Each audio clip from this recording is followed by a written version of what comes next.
Yahoo minasan, welcome back again with Mr. K di sini. Spoiler detail chapter 1018 sudah rilis nih. So, without ngenteni long again, monggo enjoy mawon ke konten ge. It's time spoiling time yang sangat panjang kayaknya. Cover judul memperlihatkan Ulti dan Pegwan yang sedang berada di suatu ruangan yang penuh sama mainan dinosaurus. Nah, mainan-mainan tersebut juga ternyata mewakili kekuatan buah iblis yang ada di bajak laut Beast Pirates. Contohnya ada naga, Pteranodon, Brachiosaurus, dan masih banyak lagi. Terus di cover itu juga terlihat Ulti sedang mencoba melepas topi yang dipakai sama Pegwan waktu dia lagi baca buku tentang dinosaurus. Not a cover story ya, kayaknya. Next kita masuk ke menu utamanya yang dimulai di lantai pertunjukan, di mana sekitar 300 gifter dan Shunichi udah mulai mengkhianati Kaido, seperti contohnya Hamlet yang udah langsung nyerang mantan anak buahnya. Sementara itu para anak buah Kaido lainnya udah menyadari kalau pengkhianatan tersebut dipicu oleh kekuatan buah iblis Tama, makanya sekarang Tama sedang diincar oleh semua anak buah Kaido yang gak terpengaruh oleh kekuatannya. Di sisi lain, Nami dan Usopp juga mengetahui kalau Tama bakalan menjadi incaran dari anak buah Kaido. Makanya mereka langsung memeluk Tama untuk mengajaknya melarikan diri karena beberapa anak buah Kaido sudah datang mendekat. Untungnya di sana Defugu muncul dan mengalahkan anak buah Kaido lainnya. Terus Speed juga terlihat sudah datang dan segera membawa Nami dan Tama untuk mengendarai dirinya agar bisa menuju ke tempat yang lebih aman. Sedangkan Usopp yang berada bersama mereka terlihat harus berlari mengikuti Speed sambil meminta Speed mengizinkan Usopp untuk menaikinya.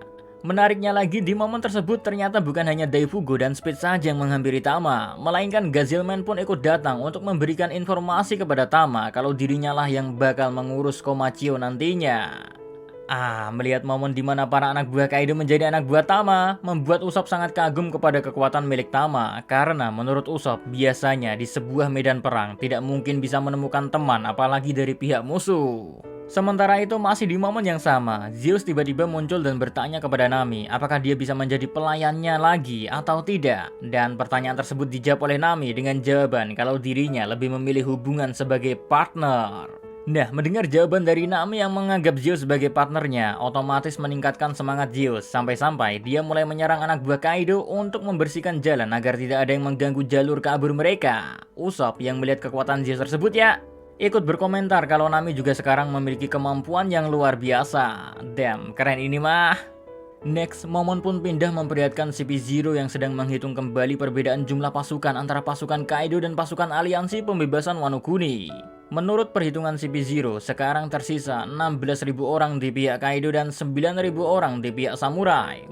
Well, meski perbedaan pasukan semakin mengecil, salah satu anggota terbesar di CP0 mengatakan kalau dia sebenarnya gak terlalu peduli sama siapa yang bakal menang di perang ini. Dia hanya harus memastikan saja ya kalau Wushu mati di perang ini. Tapi anggota CP0 yang menggunakan topeng dengan gambar senyuman nyeletuk kalau informasi rahasia tentang pemerintahan dunia yang dimiliki oleh Wushu sudah sangat tua. Jadi, walau Wushu membocorkan informasi tersebut, gak bakal ada kerugian bagi pemerintahan dunia. Akan tetapi, meski begitu menurut anggota CP0 lainnya, membiarkan tawanan pemerintahan tetap hidup merupakan contoh yang buruk. Mendengar perkataan tersebut dari rekannya, anggota CP0 yang lain menjawab, mari kita lihat apakah Wushu bisa keluar hidup-hidup atau tidak. Karena mau bagaimanapun, lawan yang dihadapinya adalah Jinbe. Next, momen pun berpindah ke lantai 4, memperlihatkan pertarungan antara Wushu dengan Jinbe. Di sana, meski sedang bertarung, Jinbe tetap menanyakan alasan kenapa Wushu memiliki dendam kepada Luffy. Apakah semua itu hanya karena Luffy memakan buah Gomu Gomu no Mi atau ada alasan lainnya? Namun, Wushu pun menjawab kalau dia sebenarnya memiliki dendam kepada Shanks karena telah mengambil buah Gomu Gomu no Mi darinya. Terus karena Luffy yang memakan buah iblis tersebut dan Luffy juga mewarisi topi jerami milik Shanks, makanya Wushu pun ingin Luffy mati juga. Semua perbincangan tersebut mereka lakukan sambil bertarung, mulai dari Wushu yang menggunakan Geppo untuk melompat ke udara, lalu menyerang Jinbe dengan teknik gagannya, hingga Jinbe yang mencoba menangkis semua serangan tersebut dengan Bushosoku Haki miliknya. Namun di sini Jinbe menyadari meski sudah menggunakan Haki, namun tangannya tetap terluka saat menangkis serangan milik Wushu tersebut. Makanya di momen selanjutnya saat Wushu melancarkan serangan gagannya, Jinbe lebih memilih untuk menghindari serangannya.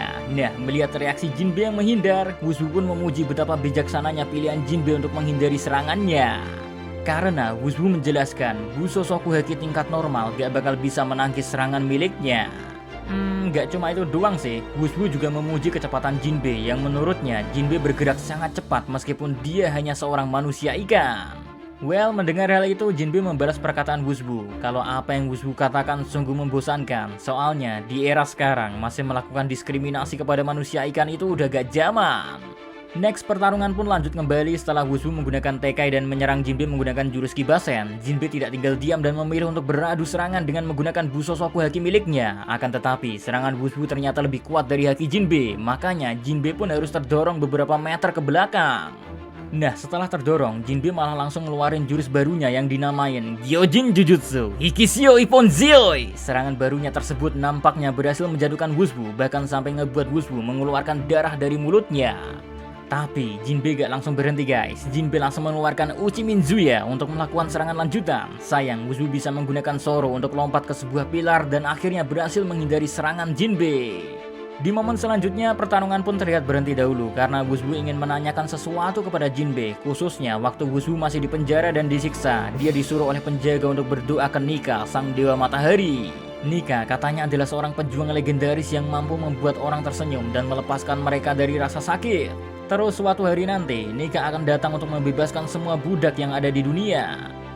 Buat yang penasaran sama si Nika, menurut spoilernya, siluet Nika ini nantinya bakal diperlihatkan kok di manganya.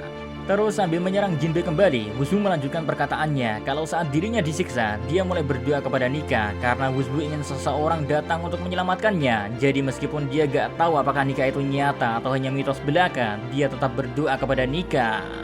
Well, mendengar semua informasi tersebut, Jinbe malah balik bertanya kepada Wushu kenapa dia memberitahunya tentang semua hal ini. Wushu lalu menjawab kalau kalian bajak laut matahari dulunya adalah mantan budak bukan? Dan sejarah yang dimiliki oleh manusia ikan adalah sejarah perbudakan. Jadi Wushu beranggapan kalau mereka para manusia ikan harusnya tahu sesuatu tentang Nika. Terus Wushu pun lanjut menyerang Jinbe dengan Shigan Madara, jurus yang sama yang pernah digunain Luffy ke Luffy. Tapi Jinbe menahan serangan tersebut dengan haki miliknya meski harus kembali terdorong ke belakang.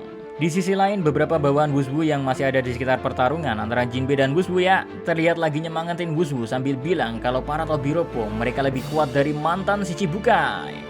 Lalu momen selanjutnya masih memperlihatkan Wushu yang masih berbicara kalau hari selanjutnya setelah sang penjaga memberitahunya tentang Nika, penjaga tersebut menghilang. Lalu Wushu pun mengetahui kalau target selanjutnya adalah dirinya, makanya dia mutusin buat kabur dari penjara.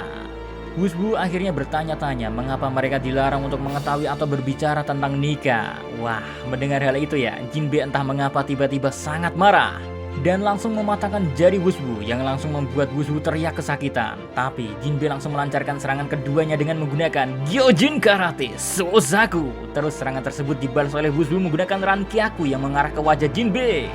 Tapi tampaknya Jinbe masih bisa menahannya tanpa masalah. Wushu lalu kembali mencoba menyerang Jinbe dengan Gagan miliknya ya. Tapi Jinbe menahan serangan tersebut dengan tubuhnya. Wah, Wushu yang terkejut melihat hal itu langsung melompat ke belakang. Tapi sialnya, dia harus terjatuh dan akhirnya Jinbe menginjak ekor dari Wushu.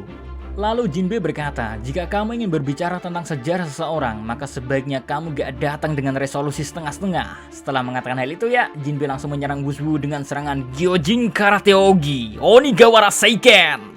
Pukulan tersebut Jinbe arahkan ke muka dari Wushu dan nampaknya Jinbe berhasil mengalahkannya. Soalnya efek dari serangan tersebut ya, semua pilar yang ada di lantai 4 terlihat runtuh karena gelombang kejut dari serangan Jinbe. Dan momen tersebut menjadi akhir dari spoiler buat chapter 1018 ini yang sangat singkat. Semakin gak sabar aja buat nunggu manganya rilis dan menantikan wujud siapa Nika ini. Oh iya, ada satu informasi lagi kalau minggu depan libur. Yes, One Piece minggu depan harus libur dulu buat bisa lihat dengan konten 3N. Kalau inget dan mood. So, see you again next time. Adios, karamelo. Stay safe everyone. Salam.